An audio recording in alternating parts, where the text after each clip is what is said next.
ci première partie bi di Issa Sadio Kanouté kilifa gi ñu ngi lay nuyu bu baax di la wax mbaa ndogu nga. waa ndogu naa. ah bu baax. jël nga yi ci war a àndal yëpp. waaw maa ngi nuyu waa plateau bi yëpp. di nuyu suñu mbokk sénégalais yu ñuy seetaan. ak adduna gi yëpp. di leen di ziar ci weer bu sell mi. macha allah di leen di ñaan ñu baal ñu àq. baal nañ leen àq yàlla nañu yàlla nangul suñuy jaamu yàlla. te yàlla ci koor gu sell mi yàlla jëlee fi mbas mi. ba nga xam ne buy jeex fekk mbas mi fàtte nañ ko. waaw ñu ngi leen di gërëm ci invitation bi. di leen di sant te foog ne luñ fi waxtaan. day doon njëriñ pour réew mi. réew mi am na fu mu toll jamono ji démb yaa ngi teewlu président. am na yu am solo yu mu jukki. jàpp nga ni fu mu teg tànkam foofu ni nga ko doon xaaree ci wàllu discours ak annonce yi noonu la fii ak ay at dinañ mën a féexal ndaw ñi ñu jotee ci xëy yi.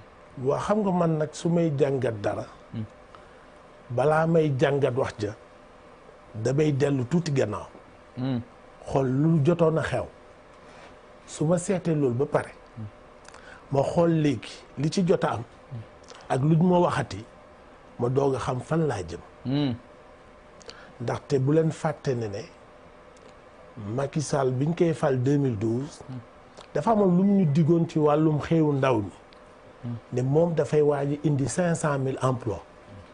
noonu la ñuy noonu la jotee ci réew mi mais man foog naa ne. suñu xoolee 2012 ba 2019 man su may saytu wax jooju ak jëf ja damay naan ñàkkuloo na Sénégal 500,000 emplois. ah oui. foofu loolu laa njëkk a seetlu ñu ñëwaat ki nga xam ne bu muy jël réew mi dafa jëloon benn décision ne dinaa leen wutal ab xëy dem ba ci biir mu am lu xew ci réew mi mu mel ni ku daan nelaw yeewu ci nelaw tiit am leneen lu mu ci wax donc man wax jooju waxu tiitaange laa ko jëlee mais jëluma ko wax joo xam ne mën na saafara jàngoro ji. loolu laa la mën a waxagul. d'accord. ñu gis ne itamit dig na fii ak le mois de mai 65,000 emplois pour les jeunes ndax loolee mën nañ koo jàpp ne lu ñu mën a réaliser la gannaaw dig yi nga xam ne njëkkoon na ko dig ci wàllu xëyub ndaw ñi.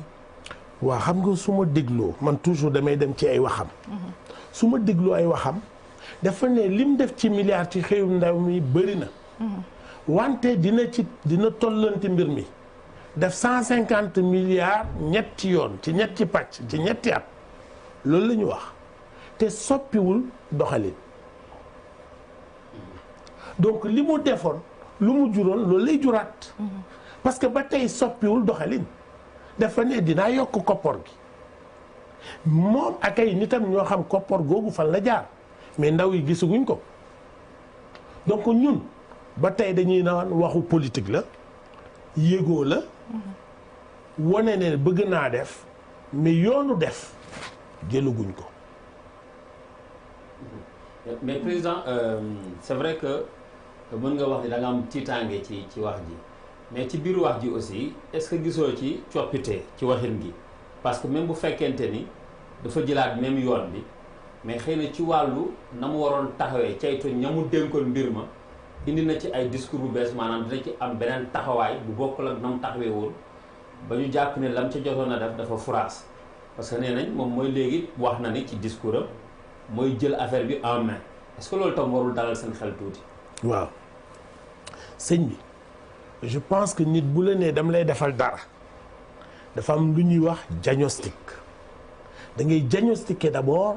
li mu bëgg a def ak yan yoon lay jaar koppor gi dëgg la mais yoon bi am na ci solo ndaxte président daf ñu ne ñetti secteur lay jël secteur hygiène secteur environnement ak sécurité boo xoolee ci wàllum xëy secteurs yi même bu ñuy produire du production imminente buy ñëw ci économie bi pour dooleel ko donc loolu boo ko xoolee maanaam li nga nekk di def du lu mën a wéy du lu mën a yàgg li ma lay wax ni techniquement la boo dugalee xaalis te dama bëgg wutal xale yi xëy da ngay naan xaalis boobu ma dugal lan lay jural réew mi en dehors de emploi bi mais yoon bu ñu jël juralul réew mi loo xam ne mën nga ko gis peut-être environnement dina am lu mu jural mais hygiène confort la cadre de vie la sécurité confort la cadre de vie la mais léegi tey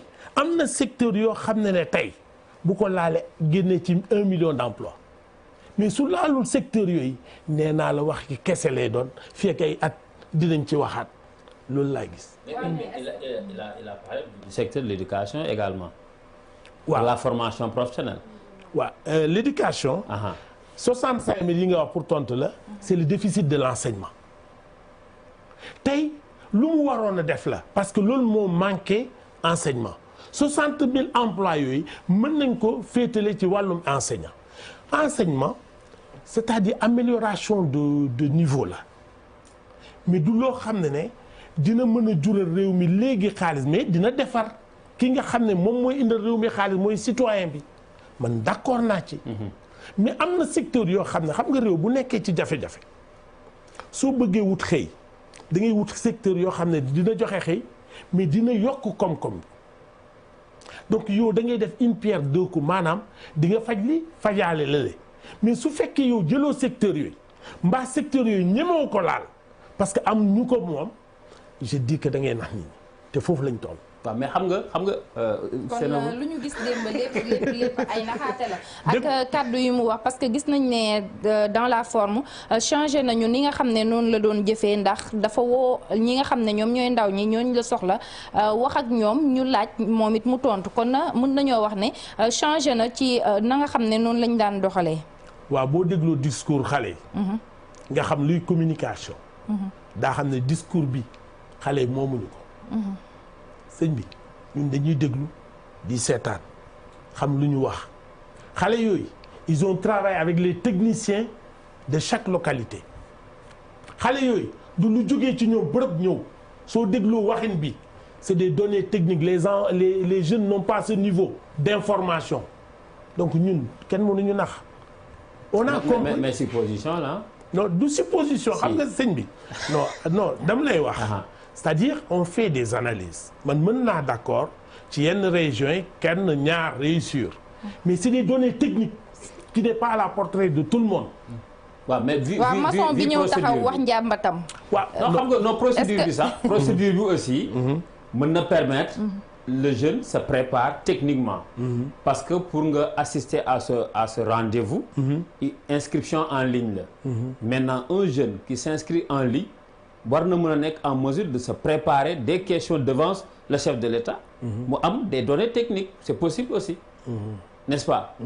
est-ce que tamit loolu mënuñu wax ni la jeunesse s'est préparée pour attendre le président pour mën a wax seen doléance tout en ayant des données techniques. waaw xam nga man su ma la waxee ba pare. man dama lay wax samay inquiétude mais du ma nihiliste. je vais apporter des solutions à ce problème. Comment le résoudre? Du ma yem non problème emploi bi. Okay. Je vais y arriver. Je vais critiquer ce qui a été dit, mais je vais donner des solutions. Ces solutions, on les applique, on parle plus d'emploi et de façon durable. Parce que tey ñun Sénégal am nañ chance qu'on a un marché. En matière d'emploi, c'est le marché qui est le plus détaillé, qui est le plus moo gën a métti. su ma yoree lii fu ma koy jaayee su ma amee lii fu ma koy dugal loolu moo gën a jafe loolu yàlla may nañu ko. ci secteur yu bëri tey su fekkee bëgg nañ régler problème emploi bi nañ revaloriser l'agriculture ñu encourager nit ñi. pourtant wax na ko démb ah. non xaaral waaw mais wax na ko mais yàgg waaw may ma dinaa wax pourquoi mu am safaan. xam nga nit bu waxee ak jëfam. safaano waxinam man damay jël waxam avec des pincettes. te boo leen xoolee dama leen di jox secteur bu ne dinaa leen wax ba pare jox leen exemple. tey su ma jëlee agriculture ñëpp a ngi jógee àll ba di ñëw ci taax bi parce que su ma toogee àll ba su ma jaayee su ma béyee du ma ci am li ma bëgg je préfère ñëw taax ba su may taaba li may am duma ko am ci àll bi. waaw loolu moo indi loolu. tey dama lay jox benn secteur ci wàllum agriculture nañ jël ceeb mi ngeen di xool suñ jëlee statistique 2017 2018 ñu demoon dans le cadre de l'autosuffisance en riz d'après ñoom seen information nee nañ produire nañ 1 million de tonnes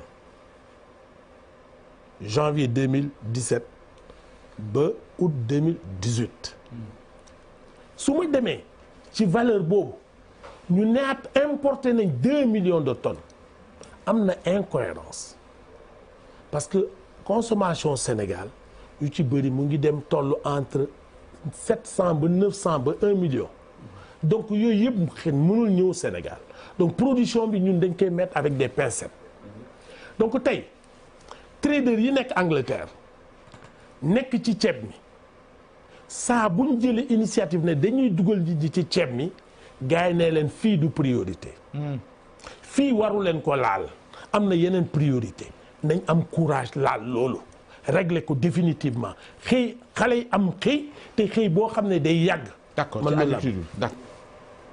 nee naa la yoon bi dinaa la ko wax dinaa énumérer un certain nombre d'activités suñ ko jëlee du résoudre problème emploi suñ ko bàyyee dinañ fi nekk 500 ans du résoudre Marité Italie.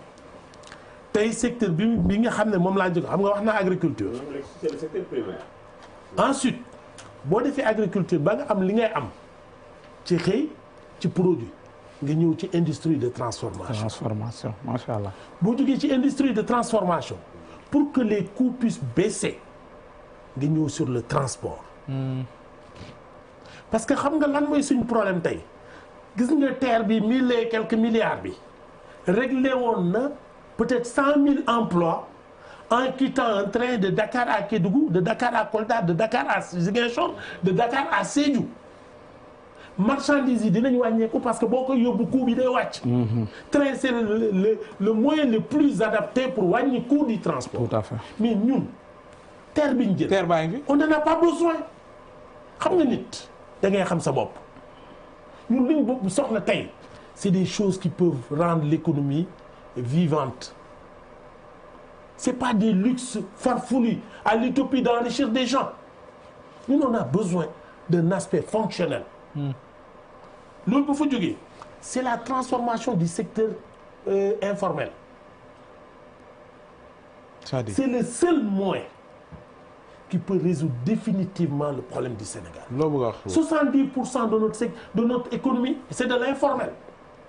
ma jox la je vais vous dire dans mon programme bi ma envisagé woon nekk candidat 2019 avant le j'avais demandé de mettre en place des centres d'application des métiers.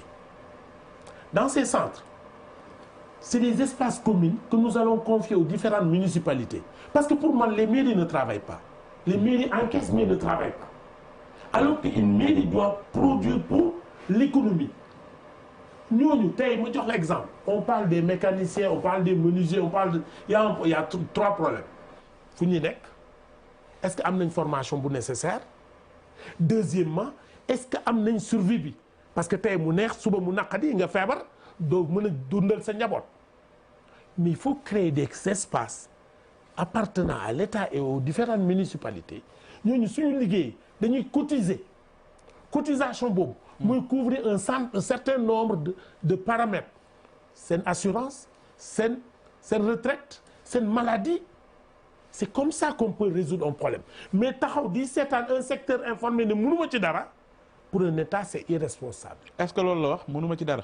Non, de 1960 à nos jours boo xoolee ni ñu koy observer ça veut dire qu'ils sont impuissants. est-ce que duñ ko nangul ne mu ngi jéem même bu fekkee ne la mu diggee woon lépp ci emploi jotewul instant yi diggaat na leneen est-ce que duñ ci am jot bu rafet. waaw dama ne en tant que des techniciens du secteur maanaam tey moi je suis un expert en marketing communication donc am l'outil xam am nekk expert en QSE donc tey bu jëloon yoon dina am honnêteté ne lii baax na lenn daal dinaa ko baaxee lu mu def loo xam ne man mën naa ko reconnaître c'est l'effort qui a été fait en matière d'énergie loolu mën naa ko accepter. stabilisation bi. Non, pas seulement, même sur l'électrification rurale. Ils ont fait des efforts. Tout à l'heure li nga wax day poser la question même lan mooy emploi. Emploi bu ñu jëlee ci contexte am. dafa mën a advenir à tes besoins. dañu dem ba nguur ñi aussi dañu cultiver que emploi bi permettre tuñu ñu advenir à nos besoins.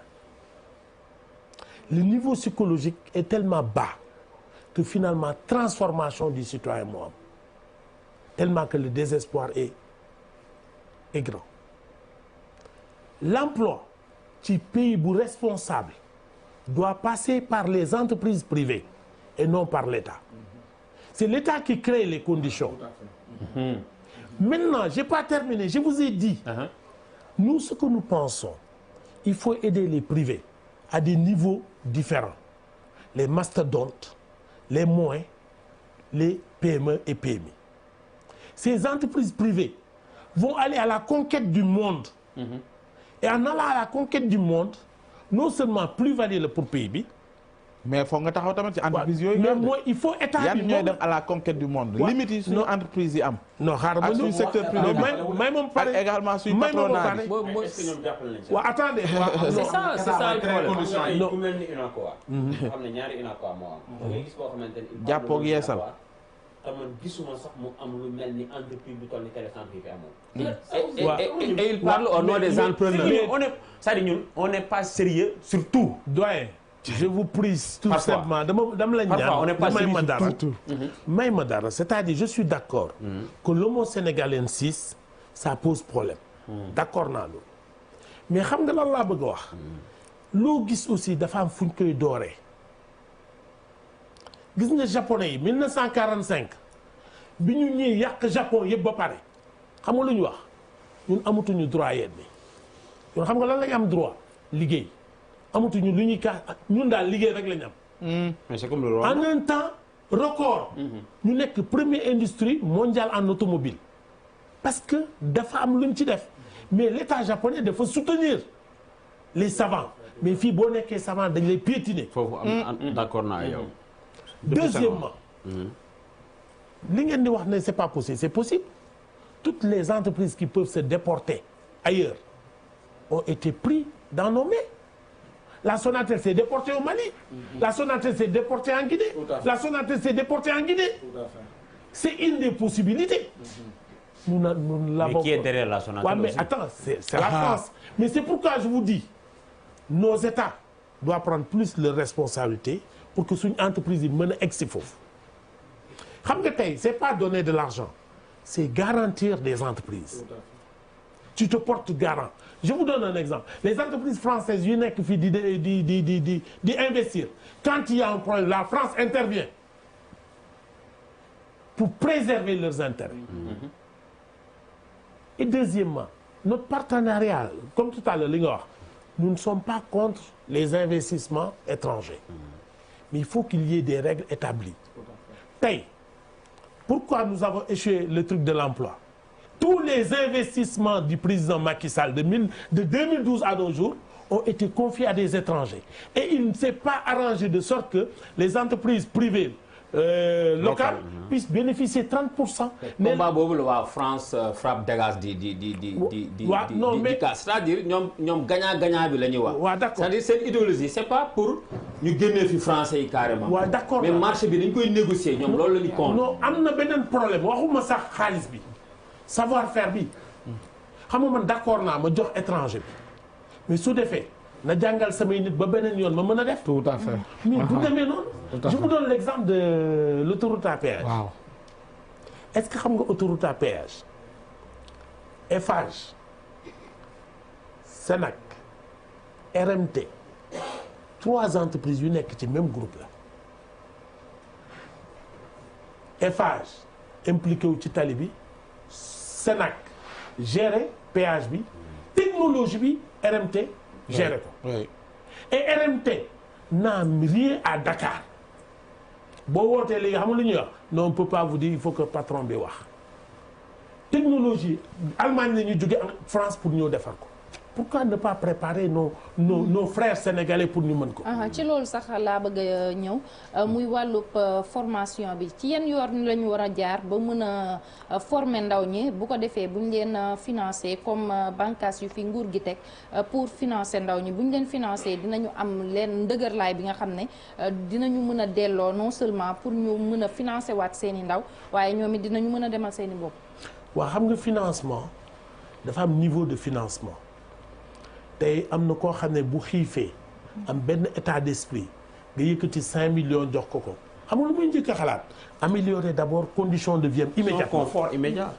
parce que moom dafa yàgg rêver kañ lay changer vie il vivote maintenant yow nga jox ko 5 millions balaa muy dugg ci projet avant financement non c'est pas xam nga ñaari formation bi xeex xiif non formation bi dafa am ñaari aléa pour man dafa am loo xam ne dafa weesu ba pare am loo xam ne dañ ko war a gàttandu xale yu am 18 ans 17 ans ñooñu li ñuy chercher à former pour que dans 4 ans xam nga affaire bi mënul nekk loo xam ne dama bëgg léegi comme lu ñuy wax non wala loolu ay jeunes quoi processus la xam nga comme emploi yu ñu dig ci biir mois de mai bi 65 000 yi foo la waaw loolu laa wax loolu ay 65 000 ay naxe mbaay la saa way ak 85 milliards yi ñu ci nar a dugal waaw déglu ma man je vous dis li mu wax nii avec 40 milliards je crée 4 fois plus d'emplois que ñoom. avec 40 milliards d'accord ci loolu laa bëgg sax ci 40 milliards ñoom par exemple tey nañ ma afficher kii bi serveur bi su ko defee Sénégalais yi mën a dugg ñenn ñi. avec 40 milliards je crée 4 fois plus que ñoom ñu créé mais xam nga problème bi lan ça dépend. nee naa la lii boo ko naree jënd 100 francs nga jëndee ko 1000 francs day egg tout de suite ci 300 milliards. mais man 100 francs bi ma ko war a jëndee nee naa la 100 francs laa koy jëndee. tout à fait. donc gestion bi management bi mooy problème kan moo koy yore kan moo koy def gis nga ku musut a créer emploi pour sa bopp munoo créer keneen emploi. et tous ces gens n'ont pas l'expérience musuñu ko dund. ah oui politique moo leen may lu ñu am yëpp la question du profil qu'on dafay dégg justement politique rek moo leen may lu ñu am ils n'ont jamais créé d'emploi dans leur vie. avant ñuy ñëw politique. oui. xam nga jàng bi ngay wax ça veut dire que yow bu ma la dégloo je sens que colonisation li mu def ci ñun moom moo la marqué jàng ñaar la dem école ak expérience am na koo xam ne jàngul école. mais expérience am moo raw jàng ba.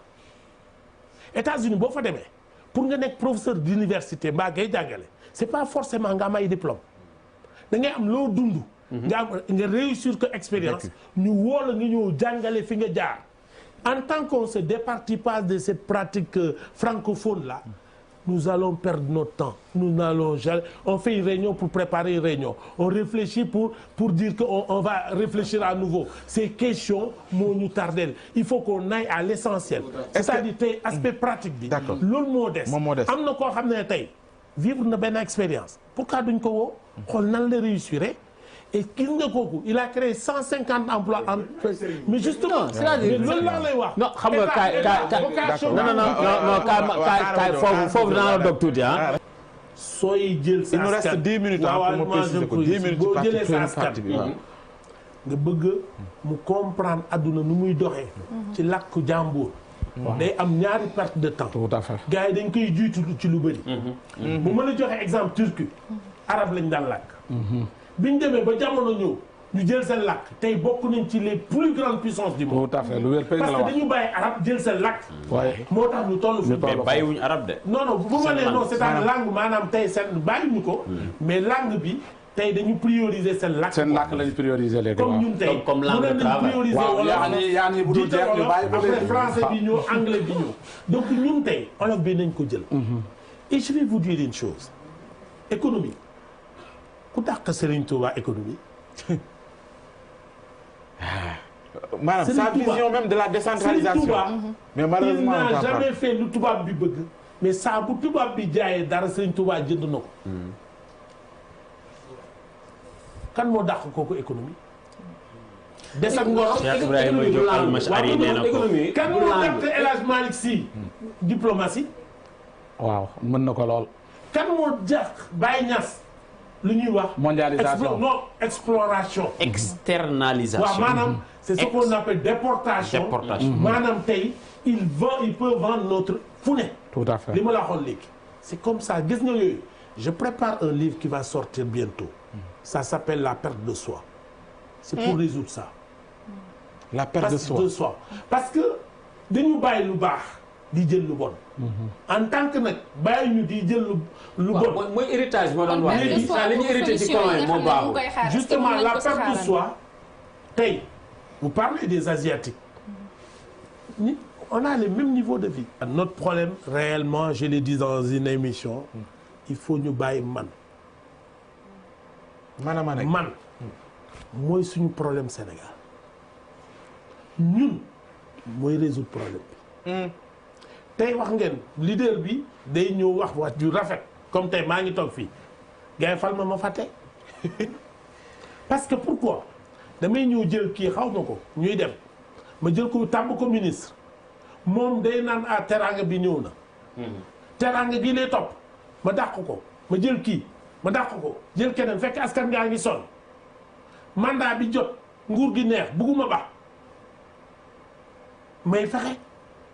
ay pexe alors que tey su ma nekkee équipe mu wóor ñu ne ñu ngi liggéey réew mi lañ jiital mais du suñu bopp.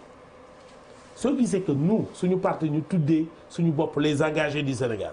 c'est pas pour dem xeex c'est plutôt pour une certaine maanaam ñu préserver lu ñu moom.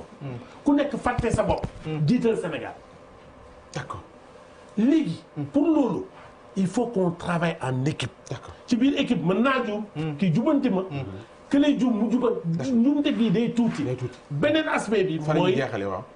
mooy bëgg réew mi moo war a jiitu lépp. ça c'est le parti. bëgg réew mi. ñëpp a koy wax mooy suñu problème. moo tax on ne réussit rien de collectif. tout ce qui est individuel di nga xaar sa tànku tubéy mais lépp loo xam ne réew mi la doo ko def. maintenant je demande aux Sénégalais ku nekk. nous attaquons c'est vrai le président ci lu muy def mais ku nekk ci ñun nañ xool suñu responsabilité. ku nekk na xool man lan laa ci. parce que le xëy mi dëgg la même ñun ñi am des solutions.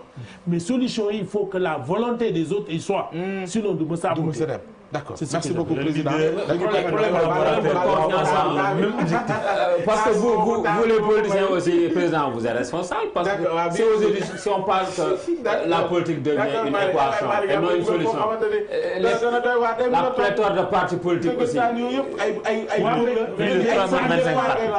Plus de 325 pléthore boobu. Ça dépend de lan moo la dugal politique. su fekkee teraanga booy wut la. mbaa ñu dàq la mbaa ñu kii nga dem créer sa parti. bokk na boo xam ne dafa gis réew mi nu muy doxee. mu ne su ma seetaane je suis complice. non ce que je dis waxtaan bi neex na parce que wax ci yonent bi sallallahu alayhi wa sallam gisuma waxtaan bu ko gën a am solo. parce que lim liggéeyal askan wi la. lim defal doomu aadama la. parce que tey lu gis rek moom moo tax. incha allah dëgg la. donc kooku foo koy waxtaanee. pour ñun yeneen yu ñuy wax yëpp ay kasaw lañ. waaw kon Malick du mën a dugal question kon. question boobu donc loolu xaju fi. maa ngi gërëm ñëpp di naan ndaw yi. bu ñu désespérer. d'accord. ndaxte gis nga àdduna. ku yàlla sàkk na la ak sa wërsëg. te balaa fi jóge daa jot sa waar. incha allahu taala. xëy na nag métti na. parce que boo tolloo ci tekki. tekki woo. day métti dafa métti. dëggantaan. boo tolloo ci jëfoo. day métti. mais ba tey puisque ñun réewu croyant lañu. dañu gëm yàlla. waaw. gëm yenente bi. sallallahu alayhi wa sallam. ba tey nañ farlu. bàyyi suñu mbir ci loxo yàlla. ku ñuy jéem a nax tamit. pour man naxooñu sa bopp ngay nax. dëggantaan. merci beaucoup ndaxte mbir mi jeex na ba noppi. maa ngi gërëm ñëpp ci ñu ñuy seetaan. wax nag moo jafe. waaw léeg-léeg ñu wax ay wax yoo xam ne xëy na day am lu muy nuroo. rafet na mais loolu taxu ñoo jóg. jërëjëf tax a jóg mooy wax lu rafet. merci beaucoup. yàlla luñ fi wax nekk njëriñ. merci beaucoup jërë ngeen jëf.